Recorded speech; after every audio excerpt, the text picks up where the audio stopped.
Let us begin with a question that has no easy answer. What is the use of all this, the getting and the spending, the building and the breaking down, the years that pile up behind us like stones in a wall we never meant to build? What is it for? This is not a question meant to depress you. It is the doorway. The ancient Egyptians understood that until a person truly confronts this question, until they feel its weight pressing down on the chest, they cannot begin the real work of becoming human. Because here is the strange truth that the old teachers knew. Most of us are not yet human. We are something else, something asleep, something mechanical. And the purpose of this teaching is to show you what that means, and more importantly, what can be done about it. Part 1.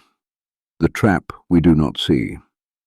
There's a particular kind of prison that is almost impossible to escape, the prison you do not know you are in. Modern humanity has built such a prison. We call it civilization, we call it progress, we call it the life of the mind. But the Egyptian sages saw it for what it is, a trap made of thoughts. Consider how we live. We accumulate information the way a squirrel hoards acorns, compulsively, anxiously, never quite sure we have enough. We mistake the gathering of facts for understanding. We confuse cleverness with wisdom. We believe that if we read enough books, consume enough content, attend enough lectures, we will somehow arrive at truth. But truth is not found this way. The intellect, that brilliant, chattering faculty we are so proud of, is not the problem in itself. The problem is that we have allowed it to take the throne. We have let one servant of the house become the master of the household. And this servant is nervous, always nervous. It cannot rest. It cannot stop talking. Feel this for a moment in your own experience. How often does your mind truly rest? Not in sleep, where it dreams its strange stories, but in waking life. When did you last experience 5 minutes of genuine quiet inside yourself?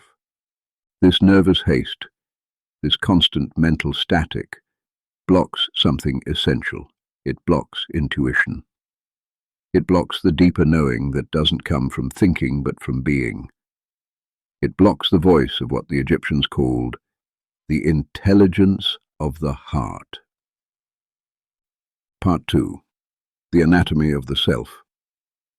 Now we must look honestly at what we are, not what we hope to be, not what we tell ourselves we are, but what is actually happening inside this body and this mind, moment to moment. The Egyptian teachers described the ordinary human being as an automaton, a kind of intelligent biological machine that runs largely by itself. This is not an insult. It is simply an observation. Watch yourself for a single day with honest attention, and you will see it. You wake up, and the body takes itself to the bathroom, the hands make the coffee. The mouth speaks the expected words to the expected people. The feet carry you to work. All of this happens while the mind drifts somewhere else entirely. Planning, worrying, remembering, fantasizing. Who is driving this vehicle? Most of the time, no one. The vehicle drives itself. The old teachers mapped this territory with great precision. They saw that the physical body is not just meat and bone. Each organ carries a kind of intelligence, a tendency, a flavor of consciousness. The liver, they said, is the seat of the personality and the ego. When you feel that surge of self-importance, that drive to possess and dominate, that irritation when things do not go your way, that is the liver speaking through you.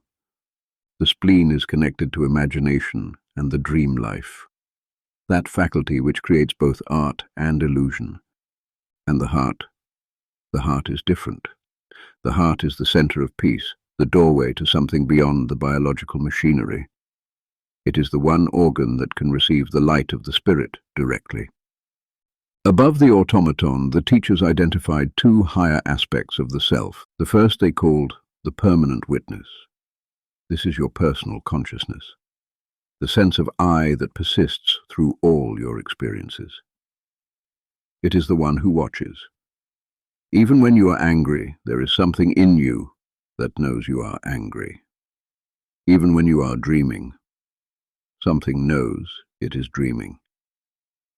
But this permanent witness is usually asleep, lost in identification with whatever is happening. It believes it is the anger. It believes it is the fear. It has forgotten what it actually is. And beyond even this, there is what the Egyptians called the spiritual witness, the divine spark, the impersonal spirit that is your deepest nature. This is not personal at all. It is the same light that shines through every awakened being. It is what the mystics call the self with a capital S. Part 3, the great work. Here is the aim of all genuine spiritual work, and to unite the permanent witness with the spiritual witness. To bring together the one who watches with the light that illuminates. To marry the personal self with its divine source. The alchemists called this the great work. They spoke of transmuting lead into gold. But this was never about metals. It was about the transformation of the heavy, unconscious parts of ourselves into something radiant and imperishable.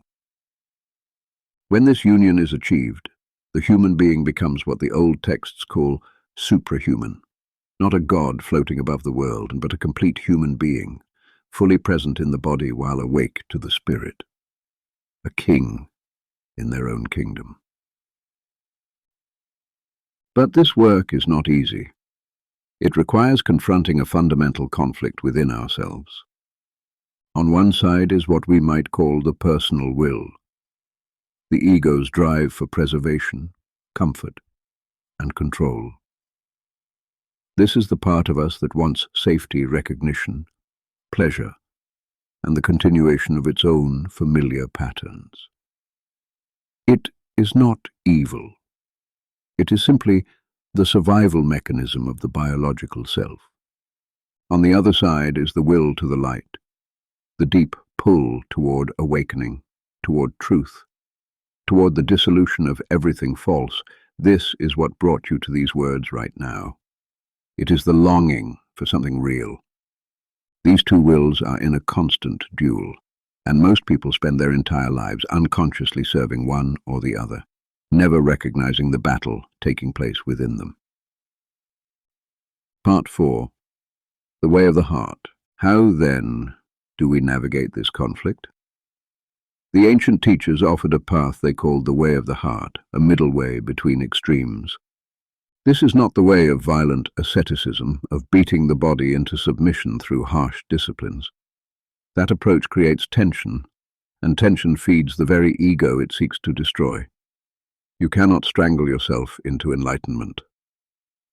Nor is it the way of indulgence, of following every impulse and calling it freedom. That path simply strengthens the automaton, making the mechanical self more dominant. The middle way is the way of mediation, using the heart as the harmonizing center between the ego and the spirit. The heart does not fight the lower nature. It does not war against the liver's impulses or the mind's chatter. It simply holds a space where both can be witnessed without being obeyed. Think of it this way. You have a house, and in this house live many servants. Some are loud and demanding. The liver wants its pleasures and its victories. The mind wants its endless stream of thoughts. The emotions want their dramas.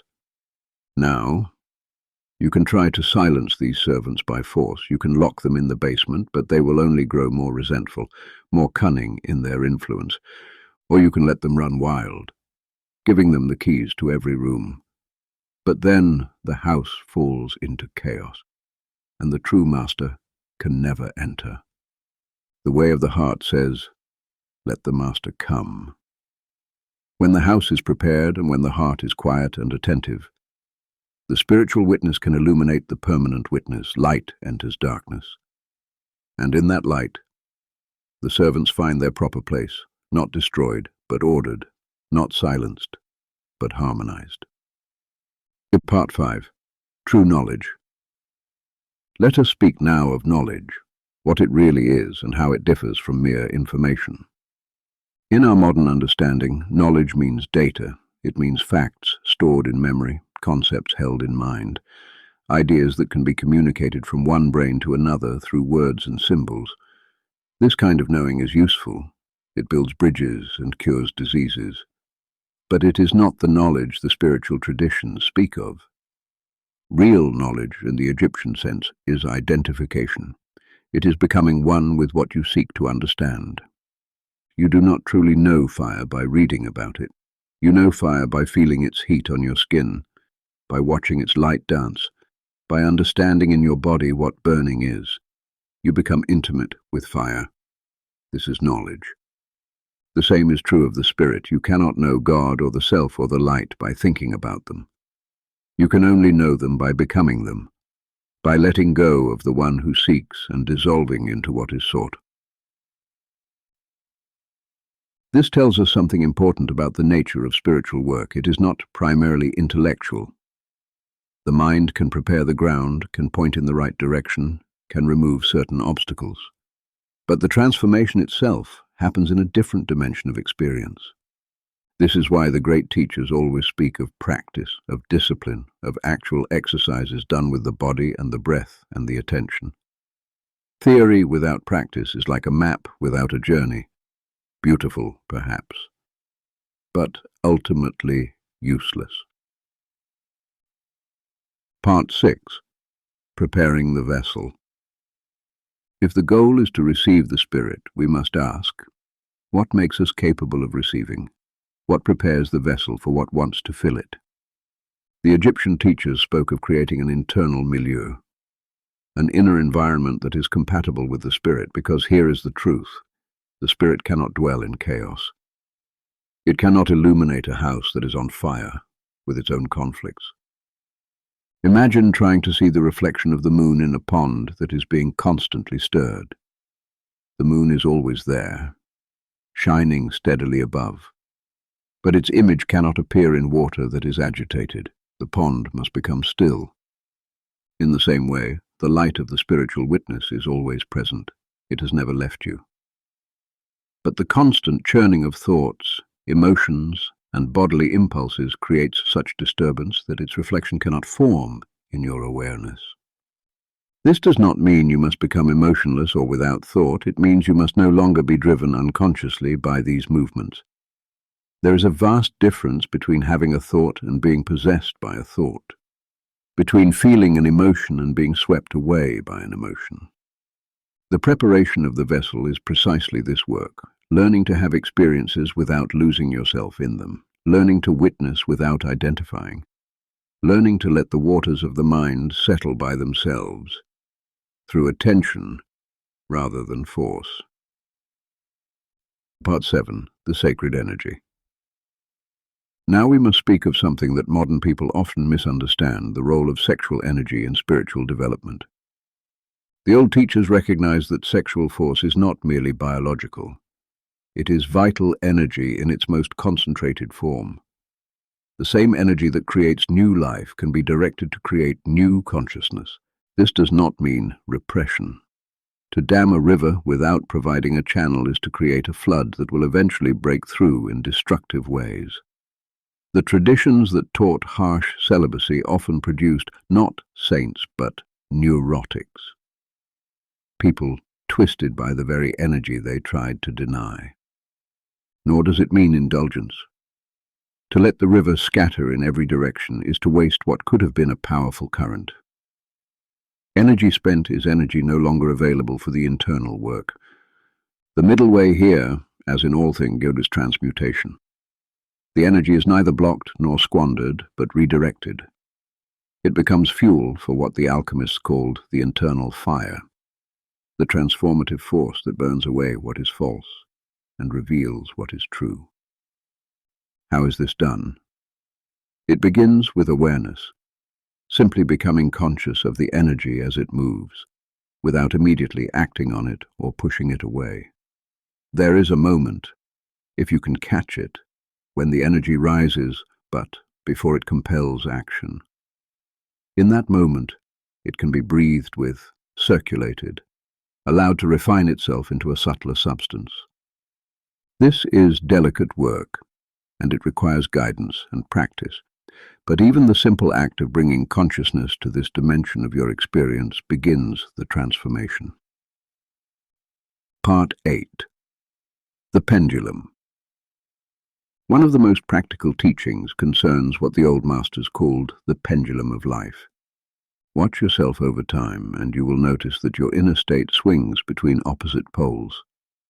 There are days of expansion, when energy is high, when insights come easily, when you feel connected to something larger than yourself. And there are days of contraction, when everything feels heavy, when the mind is foggy, when you wonder why you ever cared about any of this. Most people fight this rhythm when they are up. They try to stay up forever, exhausting themselves in the attempt. When they are down, they panic, thinking something has gone terribly wrong.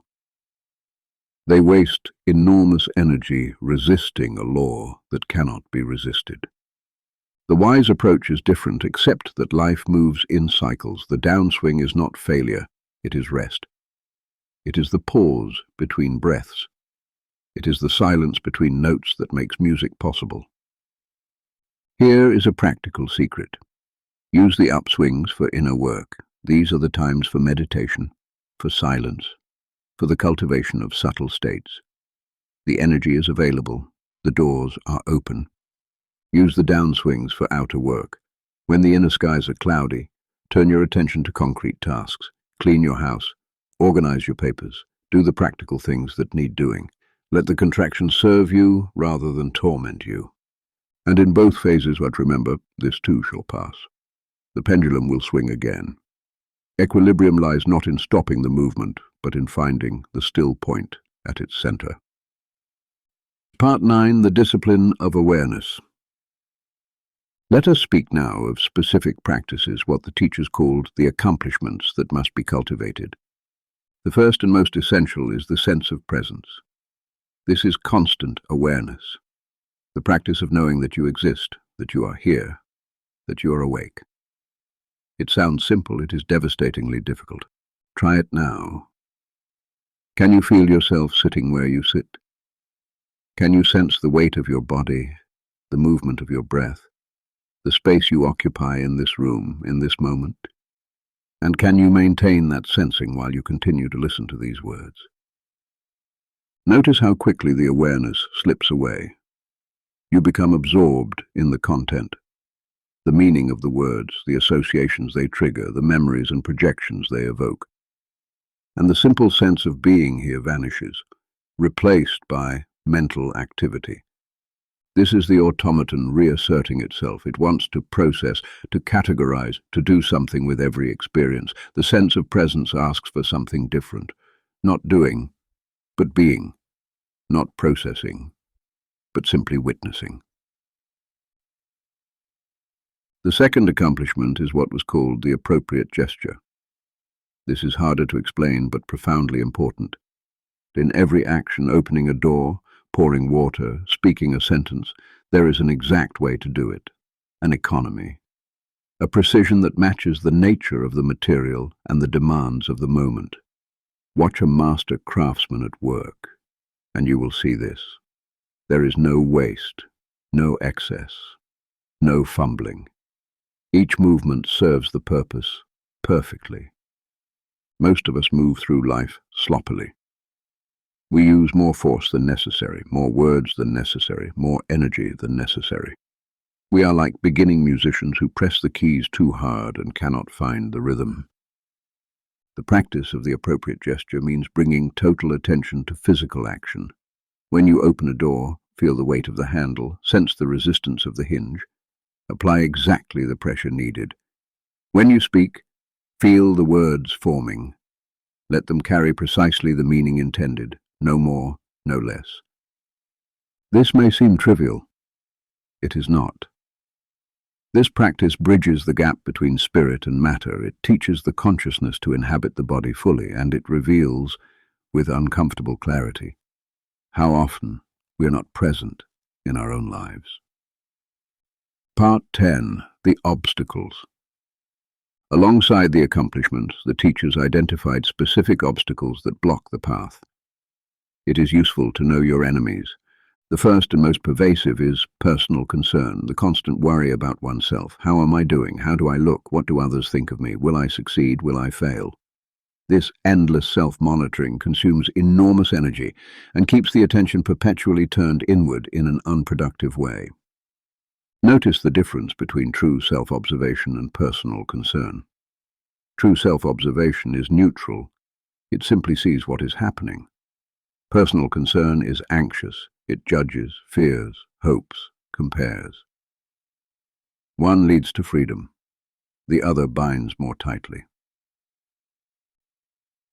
The second obstacle is sentimentality, false emotion. This requires careful understanding. There are genuine emotions that arise from the depths, real grief, real joy, real compassion.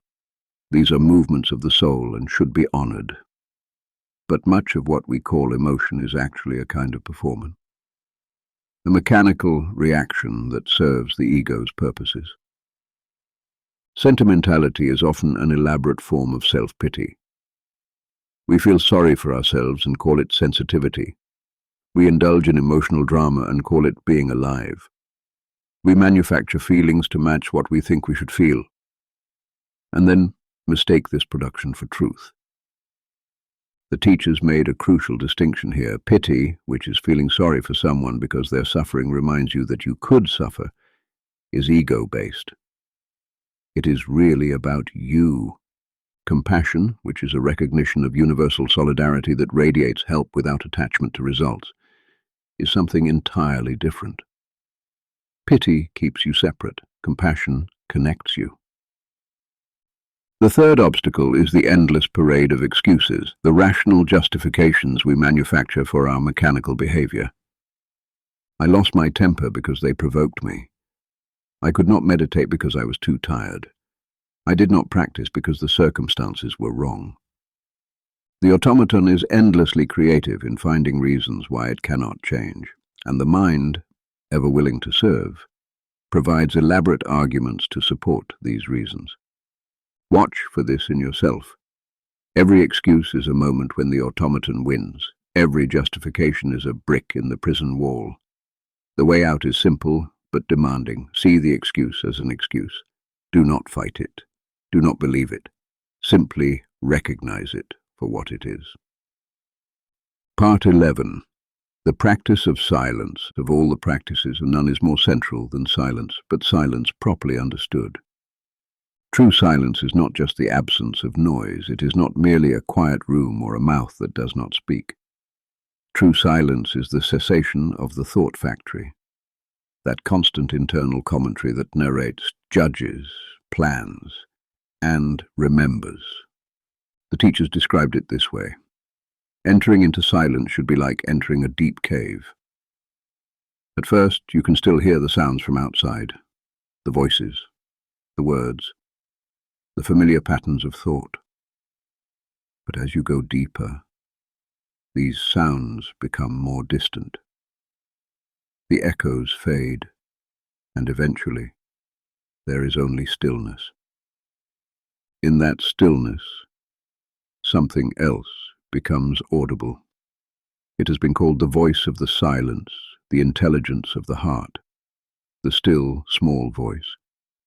It is not a voice at all in the ordinary sense. It doesn't speak in words the way the mind does. It is more like a knowing that arises, a clarity that was always present but drowned out by the noise. The first form of silence is physical immobility. Sit without moving. Not rigid stillness, but relaxed motionlessness. Let the body settle like sediment falling to the bottom of a glass of water. The second form is the quieting of the breath. Let it become slow, subtle, barely perceptible. The breath carries the rhythm of thought. As it calms, so does the mind. The third form is the stilling of language itself. This is the deepest level. Our words dictate how we think. They create grooves in the mind that thought follows automatically. To truly enter silence, we must temporarily suspend our internal vocabulary. Stop labeling, stop naming, stop explaining, simply be without commentary. In this silence, Real understanding happens, not understanding that can be spoken, that would require words, but understanding that transforms the one who receives it. Part 12. The digestion of experience. Here is a metaphor that illuminates much of this work, the digestion of experience. Just as the stomach digests food, transforming raw matter into energy and substance the body can use, so does consciousness digest experiences, transforming raw events into wisdom. But many of us do not digest our experiences. We react to them mechanically, with anger, fear, desire, aversion, and the experience passes through us unchanged, leaving only residue. We are like people with weak digestion who cannot extract nourishment from what they eat. Watch what happens when someone insults you. The mechanical reaction is immediate, a flush of anger, defensive thoughts, perhaps words that escalate the conflict. The experience is not digested. It triggers a chain of reactions that burns energy and produces nothing of value. Now imagine a different response. Someone insults you, and you witness the reaction arising. You feel the heat and perhaps localize it in your body, there in the liver, that familiar flare of wounded ego. You do not suppress it, do not act on it. Simply observe it, and in that observing, something transforms. You understand, this is my liver reacting, this is my biological machinery doing what it was programmed to do, but I am not this machinery. I am the one who watches. This is digestion. The raw experience becomes insight. The mechanical reaction becomes conscious understanding. Energy that would have been wasted in conflict becomes fuel for awakening. To Merson's The Question of Death and Return. The Egyptian teachers had much to say about death and what follows. Their understanding differs from both materialist denial and simplistic religious belief. They taught that the automaton, the biological machine with its habits and reactions, dissolves at death. It cannot survive because it was never truly alive in the spiritual sense. It was animated matter, and to matter it returns. But the permanent witness, if it has been awakened during life, continues. It carries with it the seeds of what was not completed, the desires that were not fulfilled, the attachments that were not released. And these seeds draw it back into new manifestation.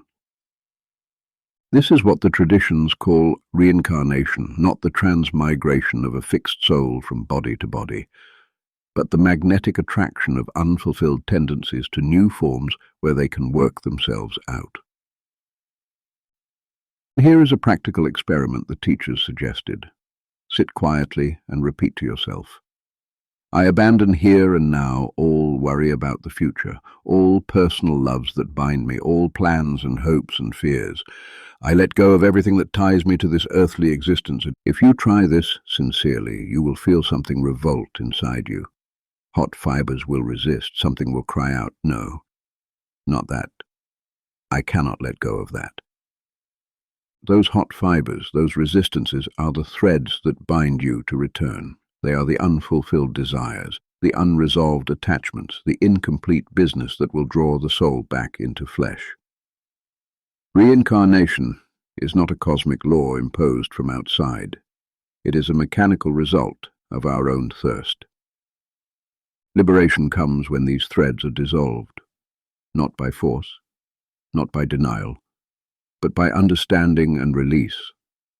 The soul that has completed its learning, that has genuinely let go of its clinging to the earthly theatre, need not return. It is free to continue elsewhere, in dimensions we cannot imagine from here. Part 14. Masters and Shocks. Who can help us in this work? The teachers spoke of masters, but their understanding of what a master is may surprise you. A master is not necessarily a person sitting on a cushion in a temple. A master is any force that wakes you up to reality. Sometimes this force takes the form of a wise teacher who sees you clearly and speaks words that penetrate your sleep. Such teachers are rare and precious. When you find one, pay attention. But sometimes the master comes as a shock, an illness, a loss, a failure, a betrayal. These events, which the automaton fights against with all its strength, can be the very blows that crack the shell of ordinary consciousness. They can wake you up in ways that years of comfortable practice never could. The question is not whether shocks will come, they will. The question is whether you will use them or be destroyed by them. The same fire that reduces wood to ash can transform sand into glass. What determines the outcome is the nature of the material. This is why the preparation we have spoken of matters so much. The person who has cultivated awareness, who has practiced witnessing, who has learned to digest experience rather than merely react to it, this person can receive shocks as teachings. They can extract gold from what looks like disaster. But the person who has no preparation, whose consciousness is completely identified with the automaton for them, shocks are simply destruction. They break rather than transform. Begin the work now. In times of relative peace, do not wait for crisis to start waking up. Part 15. The True Elite.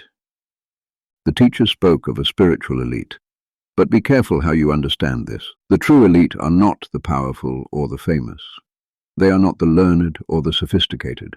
They are not even those who can speak most eloquently about spiritual matters. Many who talk brilliantly about the path have never taken a single step upon it. The true elite are the simple in heart, those who have broken through the shell of egoism. You might find them anywhere, the quiet grandmother who radiates peace, the worker whose presence makes others feel seen, the child who has not yet learned to pretend. Simplicity here does not mean stupidity, it means freedom from the complicated machinery of self-image. It means the ability to respond freshly to each moment without the interference of past conditioning. It means being what you are without performance. Jesus said that we must become like little children to enter the kingdom of heaven. The Egyptian teachers would have understood this perfectly. Not childish, that is regression, but childlike, that is wisdom. A child sees without concepts, responds without calculation, lives without the constant narration of self-consciousness. This is not something to achieve, but something to recover. The natural state that existed before education and conditioning layered over it. The sophisticated mind will resist this. It has worked so hard to become clever, to understand, to analyze, and to control. It does not want to hear that all its effort has built a more elaborate prison. But there it is. The door to freedom opens not by adding more, but by letting go of what obscures. Part 16. The Mystery of Descent and Ascent. Let us try to understand the deepest teaching, the mystery that underlies all spiritual alchemy. The height must penetrate the depth, the teacher said, if you wish the depth to become as the height. What does this mean? It means that enlightenment is not an escape from matter, from body, from the darkness of our animal nature. It is a descent of light into that very darkness. The spirit does not hover above, too pure to touch the mud. The spirit dives into the mud and transforms it. The divine spark at your core, that spiritual witness we have spoken of, is divine in essence. But its power is latent, hidden, unrealized. In order for it to become actual power, it must be born into the human heart.